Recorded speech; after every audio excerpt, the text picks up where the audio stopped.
Hi, my name is Paul Friedman. I'm the founder of the Marriage Foundation. The topic is, why does my wife find fault in everything I do? And as you are aware, if you are a subscriber, we approach everything in a positive manner for the purpose of getting your marriage better, not just dealing with one problem. So hopefully you're already a subscriber. If not, you ought to subscribe to this channel.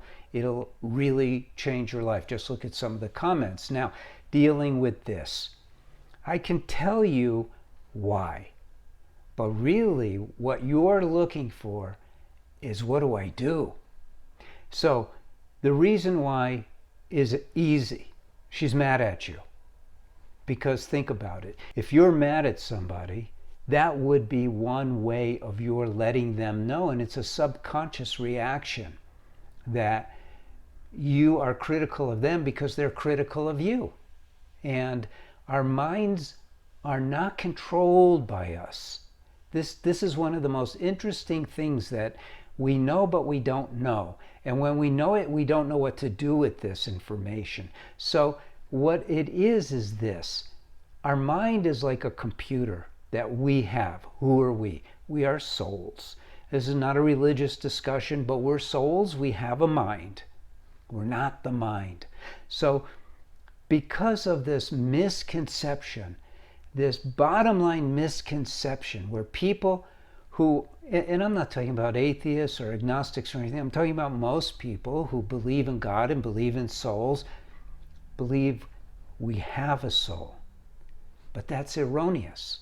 We are the soul, we have a mind, and we have a body. But what happens is we also have free will, so we align ourselves, we imagine ourselves, you might say, to be the mind. But the truth of the matter is that the mind is a computer. It has all these shortcuts for us to get through life, like habits. Habits are good. They're not all bad. Habits are good. We have emotions. Emotions, I mean, the world now says honor your emotions. It's absurd. Why would you honor your emotion? It's honoring a reaction. The mind is susceptible to the body's drive to survive. We know about the drive to survive. This is very scientific and very well known and documented. So every living cell, everything that's alive, we know it's alive primarily because of its desire for self-preservation.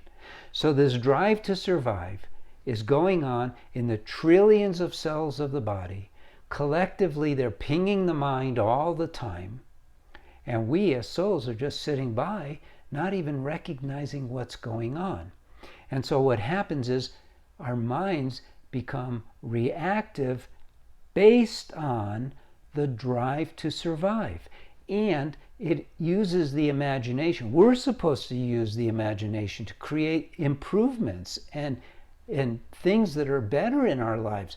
But what is happening is the mind is utilizing the imagination tied to the drive to survive to turn everything into a threat. And so what's happening is your wife is reacting to you not being very nice according to her mind, and we get into these cycles and we go along for this ride from hell to hell. Because as you know, most marriages end in a divorce. Well, what about all the ones that don't end in a divorce but are still miserable? It's the same problem.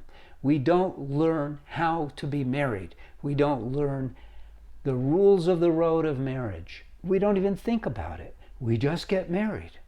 We go, oh, I fell in love. She's the one for me. And will you marry me? And not, what are we going to do the rest of our lives? Not, how are we going to improve our marriage every single day so that we're happier, so that our love is just overflowing? We don't do that. The Marriage Foundation. I used to be a divorce mediator. That's way over 20 years ago. And then I changed because what happened was one of my couples said, you know, we don't really want a divorce. We really want to be together. And I said, okay, let me look into it, because they asked for my help. And I looked into it and I realized, because I have kind of a business mind, which means I like to see, what are we trying to achieve here? How do we achieve it? And I realized none of us, including myself at the time, had any clue that you could do that with your marriage. That you could say, okay, why did we get married? What's our goals? And how do we get there? Duh. And so that's what I did. I recreated all of how to fix a marriage. And I realized you don't just fix these marriages because we're so mistaught. You have to totally recreate them using that as your template. And so I worked with couples on the ground for 7 or 8 years, experimenting with the delivery, of getting it fine-tuned, and saving marriages left and right. But much more than that, turning marriages around completely. So when you watch these videos, you're going to learn so much about this. Even this, I'm sure, will change your life. But then I wrote a couple of books, and then we went online. Unfortunately, I had a tragedy in my family. I couldn't meet with people anymore. Then we went online and got these courses going, which are amazing.